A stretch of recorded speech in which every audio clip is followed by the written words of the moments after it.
So let's understand what is agile. Now you must have already gone through any of the training program or may have read about agile.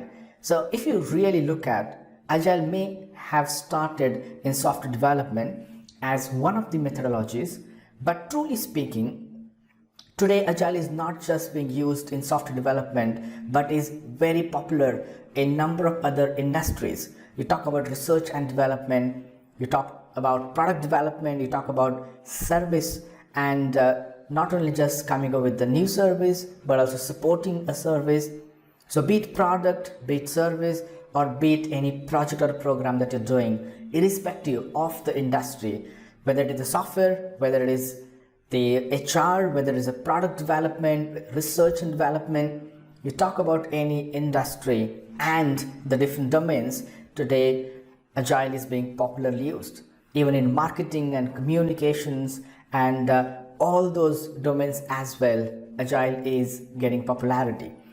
Now, why is it so popular? If you really look at fundamentally, because agile keeps customer at the center of the thought process. And the way the product or the project or service is being built by using agile ways of working is iteratively and incrementally. So I'm going to highlight some of the important aspects of agile and why is it being so popular. So iterative and incremental way of developing a product or service or a project and a program when we approach it is very important to understand while working on agile. And this particular picture here can depict that, can give you that analogy. So if your customer is looking for developing a car, now there is a one way to do it, a traditional way, a more traditional way could be to come up with the wheels and the chassis, and then you actually put the body on it and then you deliver car to the customer.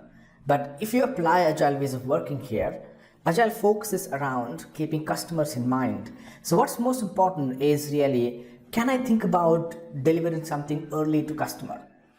If in a traditional way, if I'm able to deliver that car by the end of the year, now customer is waiting.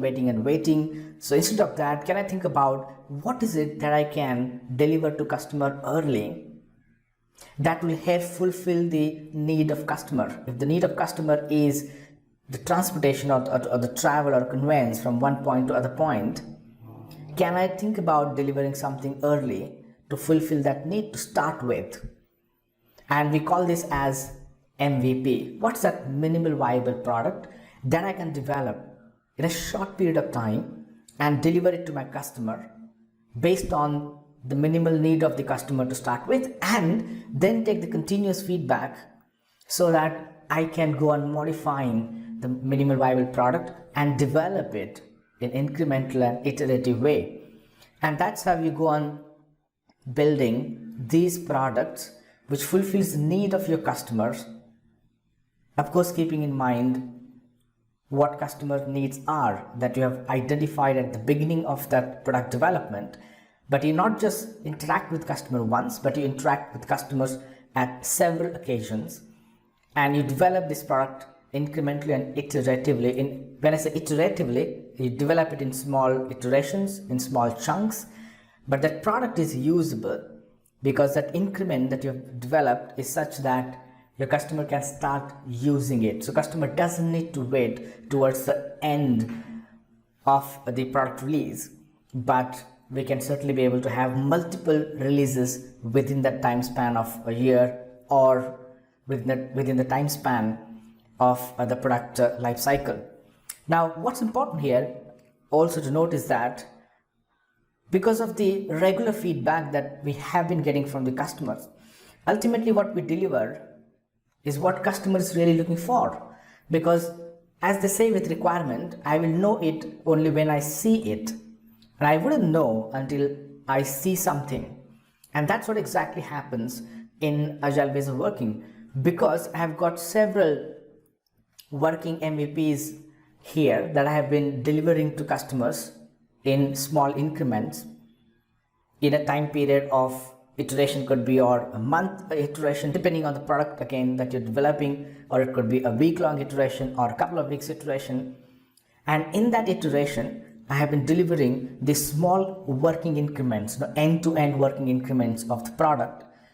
And I have been getting regular feedback from the customers. I'm able to incorporate that feedback and improve the next increment that I'm delivering to my customer. And as a result of that, there's a continuous feedback mechanism that's built into this iterative and incremental way of developing. And at the end, what you deliver to customer is what exactly customer is looking for.